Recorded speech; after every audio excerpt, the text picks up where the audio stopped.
Hello friends, நான் தான் உங்களோட ஏபி. பங்களாதேஷ் திடீர்னு ஒரு அனௌன்ஸ்மெண்ட் விடுறாங்க.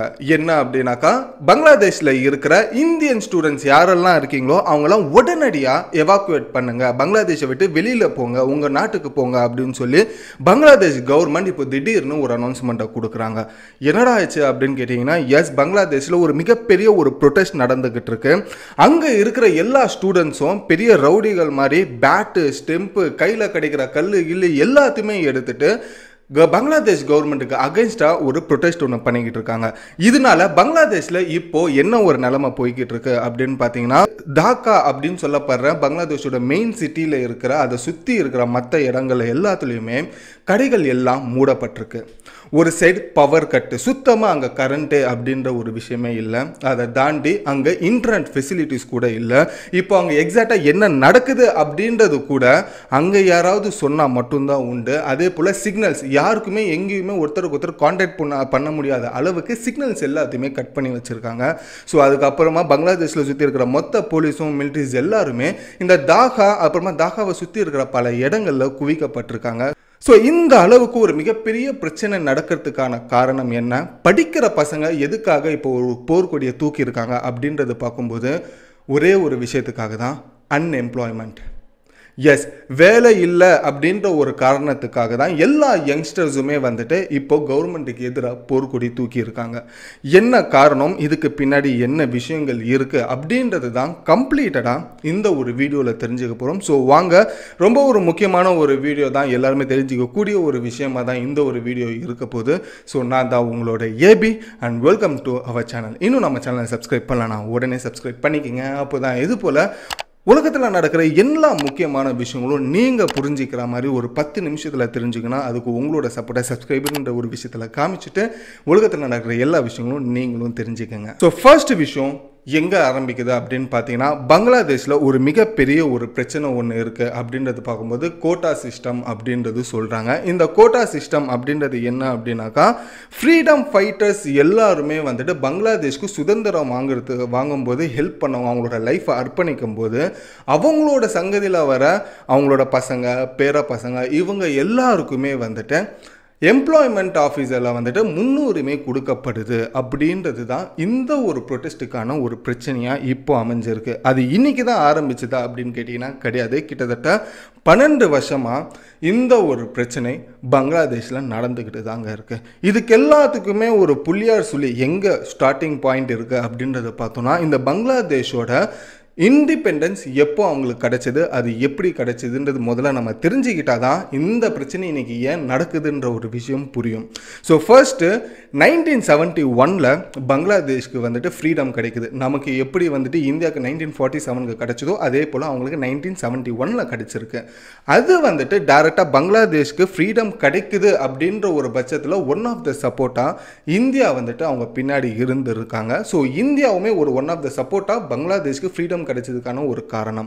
ஸோ பங்களாதேஷ்க்கு வந்துட்டு ஃப்ரீடமும் கிடைச்சாச்சு. 1971 ஒரு ரூல்ஸ் ஒன்று கொண்டு வராங்க, கோட்டா சிஸ்டம் அப்படின்னு சொல்லி பங்களாதேஷ் கவர்மெண்ட். அதில் என்ன சொல்ல வராங்கன்னா, இந்த மாதிரி பங்களாதேஷுக்கு சுதந்திரம் கிடைச்சதுக்காக யார் யாரெல்லாம் வந்துட்டு பாடுபட்டிருக்காங்களோ அவங்களோட ஃபேமிலிஸோ அவங்களோட பசங்க, பேர பசங்க எல்லாருக்குமே வந்துட்டு அந்த ஃப்ரீடம் ஃபைட்டர் அப்படின்ற ஒரு விஷயத்துக்கு கீழே வர இந்த கோட்டா சிஸ்டமில் அவங்களுக்கு முன்னுரிமை வேலைக்கான ஒரு ஒதுக்கீடு வந்துட்டு வழங்கப்படும் அப்படின்னு சொல்லி 1971 இந்த ஒரு ரூல்ஸை கொண்டு வந்தாங்க. இந்த ஒரு ரூல்ஸ் அப்போலிருந்து ஒரு சர்ச்சைக்குரிய ஒரு விஷயமா தான் இருந்தது. பட் இருந்தாலுமே வந்துட்டு அப்போதைக்கு இருக்கிற மக்கள் இது பெருசாக வந்துட்டு எடுத்துக்கல. காலம் போக போக இந்த ஒரு கோட்டா சிஸ்டம் ஒரு பாலிடிக்ஸாக மாறுது. அது எப்படி மாறுது அப்படின்னாக்கா, முதல்ல பங்களாதேஷில் இருக்கிற மொத்த ஜனத்தொகை எவ்வளோ அப்படின்றது நம்ம தெரிஞ்சுக்கணும். அப்போ தான் இதோட பிரச்சனை எவ்வளோ பெருசுன்றது நமக்கு புரியும். ஸோ பங்களாதேஷோட மொத்த மக்களோட எண்ணிக்கை வந்துட்டு 17 கோடி பேர் இருந்திருக்காங்க. அதில் யங்ஸ்டர்ஸ்க்கு மட்டும் தனியாக நம்ம வந்துட்டு பிரித்து எடுத்தோம்னா அவங்க மட்டுமே 3.2 கோடி மக்கள் வந்துட்டு இருந்திருக்காங்க. 3.2 யங்ஸ்டர்ஸ் அங்கே இருந்துட்டு இருக்காங்க பங்களாதேஷில். அப்படி பார்க்கும்போது 1971 இந்த கோட்டா சிஸ்டம் அப்படின்ற ஒரு ரூல்ஸ் கொண்டு வரும்போது இந்த ஃப்ரீடம் ஃபைட்டர்ஸோட சங்கதிகள், ஃபேமிலிஸ், அவங்க பசங்க, பேர பசங்க, அவங்களோட பசங்க அப்படின்ற வம்சாவளியில் வரவங்களுக்கு வந்துட்டு கிட்டத்தட்ட இது வரைக்குமே வந்துட்டு கவர்மெண்ட் சைட்லேருந்து கிட்டத்தட்ட 56% வந்துட்டு இடம் ஒதுக்கீடு வந்துட்டு கொடுத்துருக்காங்க எம்ப்ளாய்மெண்ட் ஆஃபீஸில். மற்றவங்க இருக்காங்க இல்லையா அந்த சிட்டிசன்ஷிப்பில் வித்தவுட் ஃப்ரீடம் ஃபைட்டர்ஸ் ஃபேமிலிஸ் இருக்காங்க இல்லையா, ஸோ அவங்களுக்கு வந்துட்டு கிட்டத்தட்ட ஒரு 44% வந்துட்டு இடஒதுக்கீடு கொடுத்துருக்காங்க.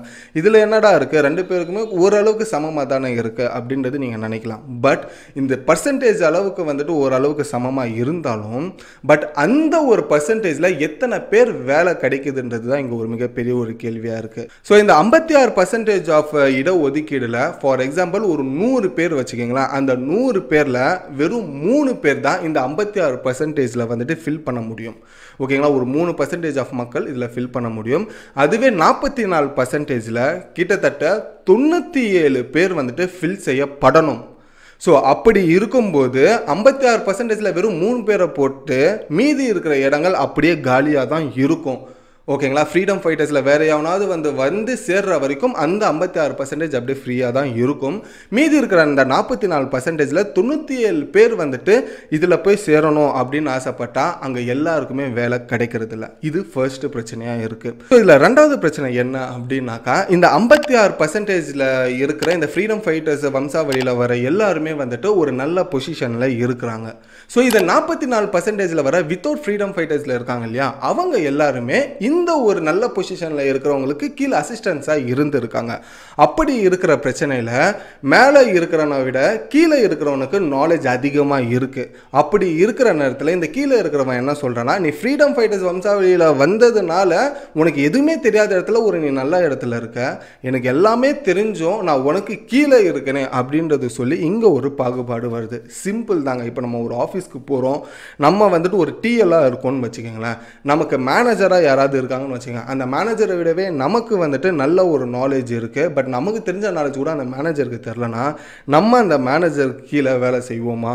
அப்படி வேலை செஞ்சாலும் அந்த மேனேஜர் நாளை பின்ன நம்ம கற்றுனா நம்ம டென்ஷன் ஆகுமா? ஸோ இதே போல தான் அங்கே ஒரு எக்ஸாக்டான ஒரு விஷயம் நடக்குது. ஸோ சிம்பிளாக டேலண்ட் இல்லாதவன் டாப்பில் இருக்கிறான், எல்லாம் தெரிஞ்சவனுமே வந்துட்டு அவனுக்கு கீழே இருக்கிறான். ஸோ இதனால வந்துட்டு எதுக்காக இந்த பாகுபாடு பிரியுதுன்னா, இந்த கோட்டா சிஸ்டம்னால தான் இந்த ஒரு பாகுபாடுகள் பிரியுது. ஸோ டேலண்ட் இருக்கிறவனுக்கு சரியான வேலைகள் வந்துட்டு கொடுக்கணும் இந்த கவர்மெண்ட் அப்படின்னு சொல்லி இது கிட்டத்தட்ட 2012 இந்த ஒரு ப்ராப்ளம்ஸ் போய்கிட்டு தாங்க இருந்தது. அதுக்கப்புறமா நிறைய ப்ரொடெஸ்ட் இதனால நடந்தது. இந்த கோட்டா சிஸ்டமை வந்துட்டு டிஸ்ட்ராய் பண்ணுங்க, இது தேவையே இல்லை, இதனால பல யங்ஸ்டர்ஸோட லைஃப் வந்துட்டு கெடுது அப்படின்றது சொன்னாங்க. அதுக்கப்புறமா 2018 இதே போல் ஒரு மிகப்பெரிய ஒரு ப்ரொடெஸ்ட் ஒன்று நடந்தது. அதுக்கப்புறமா அன்னைக்கு இருந்த கவர்மெண்ட், பங்களாதேஷ் கவர்மெண்ட் வந்துட்டு இந்த ஒரு கோட்டா சிஸ்டமை வந்துட்டு அபாலிஷ் பண்ணிட்டாங்க. ஸோ இதுக்கப்புறமா கோட்டா சிஸ்டமே கிடையாதுப்பா அப்படின்னு சொல்லி. ஸோ அதுக்கப்புறமா என்ன நடந்ததுன்னா, இந்த மாதிரி ஒரு பிரச்சனை வராமல் இருந்தது. பட் இந்த வருஷம் பங்களாதேஷில் ஒரு எலெக்ஷன் நடந்ததுக்கு அப்புறமா புதுசாக வந்த கட்சி என்ன பண்ணியிருக்குன்னா, திரும்பியும் இந்த ஒரு கோட்டா சிஸ்டமை வந்துட்டு அப்ளை பண்ண ஆரம்பிச்சிட்டாங்க. ஸோ இதை அப்ளை பண்ணதுக்கு அப்புறமா என்ன ஆகுதுன்னா, 2018 மிகப்பெரிய ஒரு ப்ரோட்டஸ்ட் பண்ணதுக்கு எங்களுக்கு வந்துட்டு இது இல்லையா, யூசிஐ கிடையாதா, திரும்பியும் நீங்கள் வந்துட்டு இந்த கோட்டா சிஸ்டம் அப்ளை பண்ணியிருக்கீங்களே, இதனால திரும்பியும் பல யங்ஸ்டர்ஸோட லைஃப் வந்துட்டு பாதிக்கப்படும் சொல்லி இப்போ தாக்காவில் இருக்கிற தாக்கா யூனிவர்சிட்டியில் இருக்கிற அங்கே இருக்கிற ஸ்டூடெண்ட்ஸ் வந்துட்டு போர்க்கொடி தூக்க ஆரம்பித்தாங்க. இது போர்க்கொடி தூக்குனதுக்கு அப்புறமா என்ன நடந்தது அப்படின்னாக்கா, கவர்மெண்ட் சைட்லேருந்து தாக்கா யூனிவர்சிட்டியில் இருக்க யாரெல்லாம் கவர்மெண்ட்டுக்கு அகைன்ஸ்டாக வந்துட்டு போர்க்கொடி தூக்குறாங்களோ அவங்கள எல்லாருமே சஸ்பெண்ட் அண்ட் டிஸ்மிஸ் பண்ண ஆரம்பித்தாங்க.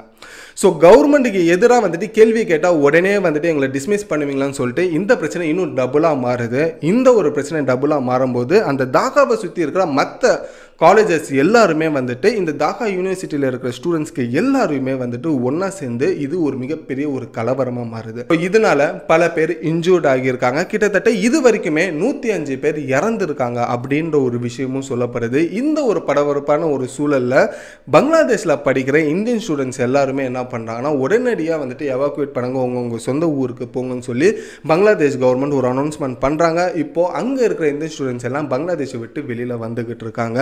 ஸோ இப்போதைக்கு அங்கே இருக்கிற சிச்சுவேஷன்ஸ் என்ன அப்படின்னாக்கா, 2 தரப்பு மக்களாக அங்கே ஸ்டூடெண்ட்ஸ் பிரிய ஆரம்பிக்கிறாங்க. என்னன்னாக்கா, இந்த ஒரு ஃப்ரீடம் ஃபைட்டர்ஸில் வம்சாவளியில் வர இந்த 56% இருக்காங்க இல்லையா, அவங்க எல்லாருமே கவர்மெண்ட்டுக்கு சப்போர்ட் பண்ணுறாங்க, கோட்டா சிஸ்டம் இருக்கணும் அப்படின்னு சொல்லி. மீதி இருக்கிற 44% இருக்காங்களா வித்தவுட் ஃப்ரீடம் ஃபைட்டர்ஸோட கேங்கு, ஸோ அவங்க எல்லாருமே கோட்டா சிஸ்டம் வேணான்னு சொல்லி இப்போது 2 ஸ்டூடெண்ட்ஸ்க்கு இடையில ஒரு போராட்டமாக இது மாறி இருக்கு. இப்போது ஃபர்ஸ்ட்டு கவர்மெண்ட் விசஸ் ஸ்டூடெண்ட்டாக மாறி இப்போ ஸ்டூடெண்ட் விசஸ் ஸ்டூடெண்ட்டாக இதை மாற ஆரம்பிச்சு. ஸோ இதனால 56% இருக்கிற அந்த ஒரு ஸ்டூடெண்ட்ஸுமே 44% இருக்கிற இந்த ஒரு ஸ்டூடெண்ட்ஸுமே கட்டை, பேட்டு, ஸ்டெம்ப்பு, கல், கையில் என்னென்ன கிடைக்குதோ அது எல்லாத்தையுமே எடுத்து ஒருத்தர் அடிச்சுக்கிட்டு இருக்கிற ஒரு சுச்சுவேஷனாக மாறி இருக்குது. இதனால் அங்கே கம்ப்ளீட்டடாக பவர் கட்டு, இன்டர்நெட் கட்டு, நீங்கள் எதுவுமே அங்கே ஃபோன் கட்டு, எதுவுமே நீங்கள் சிக்னல்ஸ் எல்லாமே வந்துட்டு பிளாக் பண்ணி வச்சுருக்காங்க. ஒரு சைடு எல்லா இடங்களையுமே கடைகள் மூடி பந்த் செய்யப்பட்டிருக்கு. ஸோ இந்த ஒரு பரபரப்பு தான் பங்களாதேஷ்லேயுமே போய்கிட்டு இருக்கு.